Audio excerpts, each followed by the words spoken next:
दोस्तों, निवेश प्लान करना आपके लिए बहुत ज़्यादा ज़रूरी है।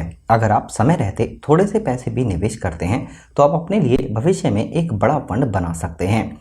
दोस्तों, जब हम जॉब करते हैं या फिर कोई बिजनेस करते हैं तो हम थोड़े बहुत पैसे निवेश कर सकते हैं, क्योंकि जब हमें एक साथ ज़्यादा पैसों की ज़रूरत पड़ेगी तो हमारे पास एक इतना बड़ा फंड होगा जिससे हम अपने भविष्य की सारी ज़रूरतों को आराम से पूरा कर सकें। क्योंकि दोस्तों, जब हमारी एज कम होती है 25 साल, 30 साल या फिर 40 साल, तो हम क्या करते हैं कि थोड़ा बहुत निवेश कर सकते हैं, क्योंकि यहाँ पर हमारे पास इतना बर्डन नहीं पड़ता है। लेकिन अगर आपकी उम्र ज़्यादा होती है 60 साल या 65 साल, तो आपको निवेश करने में थोड़ी मुश्किल होती है, क्योंकि आपकी जो इनकम है वो घट जाती है और आप सीनियर सिटीजन होने के बाद काम के लायक भी नहीं रहते हैं। इसलिए अगर आप अभी से सिर्फ थोड़े से पैसे भी निवेश करते हैं तो एक बड़ा फंड बना सकते हैं। आज हम आपके लिए आईडीबीआई की एक ऐसी स्कीम लेकर आए हैं जिसके अंदर आप लमसम 1 लाख रुपए का निवेश करके अपने लिए 66 लाख रुपए का फंड तैयार कर सकते हैं। वैसे दोस्तों, जब लमसम निवेश करने की बात आती है तो हम अपने पैसे को बैंक एफडी में निवेश करना पसंद करते हैं, लेकिन लगातार पिछले कुछ सालों से बैंक एफडी की ब्याज दरों में भारी कटौती हुई है। इसकी वजह से अब वो इतना अच्छा निवेश ऑप्शन नहीं रहा है जितना पहले हुआ करता था। पहले बैंक एफडी में आपको 5 से लेकर 8% तक ब्याज दर मिल जाती थी, लेकिन लगातार ब्याज दरों में भारी कटौती हुई है और आपको ज़्यादा से ज़्यादा 5 से लेकर 6% तक ब्याज दर मिलती है। लेकिन दोस्तों, अगर आप अपने पैसे पर रिस्क लेकर, क्योंकि दोस्तों अभी हम अपने पैसे पर थोड़ा सा रिस्क ले सकते हैं, इसलिए आपको 1 लाख रुपए निवेश करके भी एक बड़ा फंड तैयार करने के लिए ये स्कीम काफ़ी बढ़िया रहने वाली है। तो आज हम इस वीडियो में आईडीबीआई की शानदार स्कीम के बारे में पूरी बेसिक जानकारी के साथ बात करेंगे और साथ के साथ कैलकुलेट भी करेंगे कि ये पैसे आपको कैसे मिलने वाले हैं। उससे पहले आपसे एक छोटी सी रिक्वेस्ट है दोस्तों, हमारी इस वीडियो को एक लाइक ज़रूर करें। दोस्तों, सबसे पहले अगर हम बात करें इस स्कीम की रिटर्न की पिछले 1 साल की, तो स्कीम ने 10.08% का रिटर्न दिया है। अगर हम 3 साल के रिटर्न की बात करें तो स्कीम का रिटर्न 23.75% का है। और दोस्तों, ऑल टाइम की बात करें, जब से स्कीम शुरू हुई है तब से लेकर अब तक लगातार इस स्कीम ने एनुअली 23.27% का रिटर्न दिया है। दोस्तों, ये एक म्यूचुअल फंड्स की स्कीम है जिसका नाम है आईडीबीआई हेल्थ केयर फंड, यानी इसका जो पैसा है वो स्टॉक मार्केट के अंदर हेल्थ केयर सेक्टर की जो कंपनीज हैं उनके अंदर निवेश किया गया है। और दोस्तों, अगर हम लंबे टाइम की बात करें तो हेल्थ केयर सेक्टर में काफ़ी अच्छा हमें ग्रोथ मिली है। यही वजह है कि आने वाले टाइम में भी अगर आपको यहाँ पर एक अच्छा प्रॉफिट मिलता है हेल्थ केयर सेक्टर में, तो यहाँ से ये स्कीम आपके 1 लाख रुपए को कई गुना बढ़ा सकती है। अब बात आती है कि इसके अंदर आपको कैसे निवेश करना है। तो दोस्तों, म्यूचुअल फंड्स स्कीम के अंदर आप लमसम में एफडी की तरह एक बार निवेश करके भी एक बड़ा फंड तैयार कर सकते हैं। यहाँ पर आपको जो रिटर्न मिलता है वो किसी भी एफडी से 2 से लेकर 3 गुना तक आराम से मिल जाता है। अगर हम दोस्तों बात करें इस स्कीम के एनएवी की, यानी नेट एसेट वैल्यू की, तो यह है 19.22 रुपये का।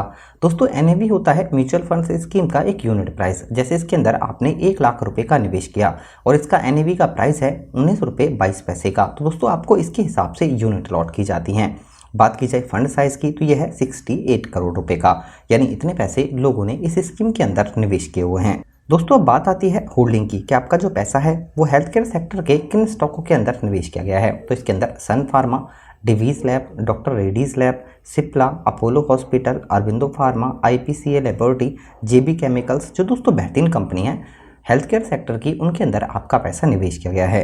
अब दोस्तों बात आती है एक्सपेंस रेशियो की। यह है म्यूचुअल फंड्स स्कीम का एक खर्चा, तो दोस्तों ये भी कम है 1.24% का। इसके अंदर जैसे आपने यहाँ पर 1 लाख रुपए का निवेश किया और इसका एक्सपेंस रेशियो है 1.24% का, तो दोस्तों आपके 1 लाख रुपए में से 1.24% पैसे काटने के बाद आपको जो करंट एनएवी का प्राइस होगा उसके हिसाब से यूनिट लॉट की जाएंगी। अब बात आती है फंड मैनेजमेंट टीम की, क्योंकि आपका जो पैसा है वो स्टॉक मार्केट के अंदर मैनेजर के थ्रू निवेश किया जाता है। इस फंड को मैनेज कर रहे हैं आलोक रंजन 2021 से। दोस्तों, अगर बात की जाए यहाँ पर आईडीबीआई म्यूचुअल फंड हाउस की, तो इंडिया में 29 नंबर पर रैंक है। कंपनी स्टार्ट हुई थी 29 मार्च 2010 में और कंपनी के पास जो एयूएम है, यानी कि एसेट अंडर मैनेजमेंट, वो करीब 4193 करोड़ रुपए का है।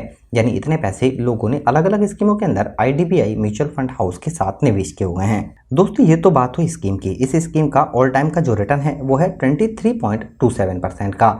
लेकिन दोस्तों, आने वाले टाइम में इस स्कीम के अंदर अगर आपको सिर्फ 15% एनुअली का भी रिटर्न मिलता है और आप इसके अंदर 1 लाख रुपए का निवेश करते हैं, तो आप यहाँ पर कैसे अपने लिए 66 लाख रुपए का फंड बना सकते हैं, चलिए अब हम इसे एक बार कैलकुलेट करके भी समझते हैं। दोस्तों, ये हमारे पास एक लमसम कैलकुलेटर। अगर आप इस स्कीम के अंदर आज 1 लाख रुपए का निवेश करते हैं, रिटर्न हमने एक्सपेक्ट किया है आने वाले टाइम में 15% का।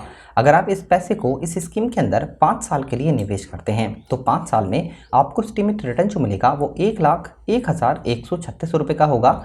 1 लाख रुपए जो आपने निवेश किए हैं उन्हें मिलाकर आपको 5 साल के बाद 2,01,136 रुपये मिलेंगे।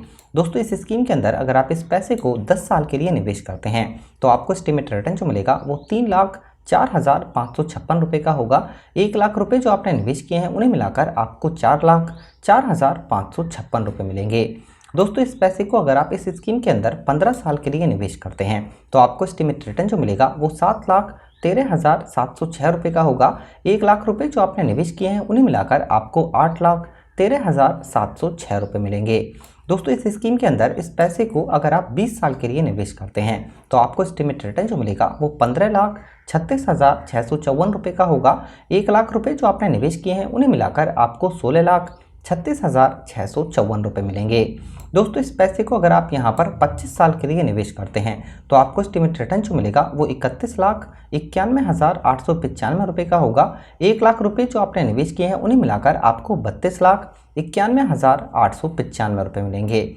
दोस्तों इस पैसे को अगर आप यहाँ पर 30 साल के लिए निवेश करते हैं तो आपको एस्टीमेट रिटर्न जो मिलेगा वो 65,21,177 रुपये का होगा। 1 लाख रुपए जो आपने निवेश किए हैं उन्हें मिलाकर आपको 66,21,177 रुपये मिलेंगे। दोस्तों अगर आप इसी 1 लाख रुपए को किसी बैंक एफडी में निवेश करते हैं तो वहाँ पर सिंपल इंटरेस्ट रेट के हिसाब से आपके पैसे 25 साल में ज़्यादा से ज़्यादा 4 लाख रुपए तक बढ़ सकते हैं। दोस्तों ऐसा इसलिए होता है क्योंकि वहाँ पर जो ब्याज दर है वो फिक्स्ड ब्याज दर आपको मिलती है सिंपल इंटरेस्ट रेट के हिसाब से, जबकि म्यूचुअल फंड्स का जो पैसा है उसमें आपको रिटर्न मिलता है ज़्यादा और यहाँ पर ये कंपाउंड इफेक्ट के साथ बढ़ता है, इसलिए यहाँ पर आपको एफडी के मुकाबले कई गुना ज़्यादा रिटर्न मिल जाता है। लेकिन अब बात आती है रिस्क की। दोस्तों म्यूचुअल फंड्स के अंदर आप जो पैसा निवेश करते हैं वो स्टॉक मार्केट के अंदर निवेश किया जाता है, इसलिए यहाँ पर आपके पैसे पर बहुत ज़्यादा रिस्क होता है। इसलिए ये पैसे अगर यहाँ पर ये रिटर्न आने वाले टाइम में आपको 15 की जगह 12% 12% मिलता है तो आपके पैसे यहाँ पर सिर्फ 29 लाख रुपए होंगे। लेकिन अगर यही रिटर्न यहाँ पर आपको 25% मिलता है तो आपके पैसे यहाँ पर 8,07,00,000 रुपए होंगे। जबकि अगर हम बात करें यहाँ पर एफडी की तो वहाँ पर दोस्तों आपको सिंपल इंटरेस्ट रेट मिलता है, वो भी फिक्स्ड, और आपका जो ब्याज दर है वो फिक्स रहता है, इसलिए वहाँ पर आपके पैसे पर रिस्क नहीं होता है। तो दोस्तों अगर आप रिस्क लेकर अपने पैसे को कई गुना बढ़ाना चाहते हैं तो म्यूचुअल फंड्स की स्कीम काफ़ी बढ़िया रहती है। लेकिन अगर आप अपने पैसे पर बिल्कुल भी रिस्क नहीं लेना चाहते हैं तो बैंक एफडी की स्कीम काफ़ी बढ़िया रहती हैं। दोस्तों इस वीडियो से रिलेटेड अगर आपका कोई भी क्वेश्चन होता है तो हमें ज़रूर बताएं। वीडियो अगर आपको पसंद आती है तो लाइक करें, शेयर करें और हमारे इस चैनल को सब्सक्राइब ज़रूर करें। धन्यवाद।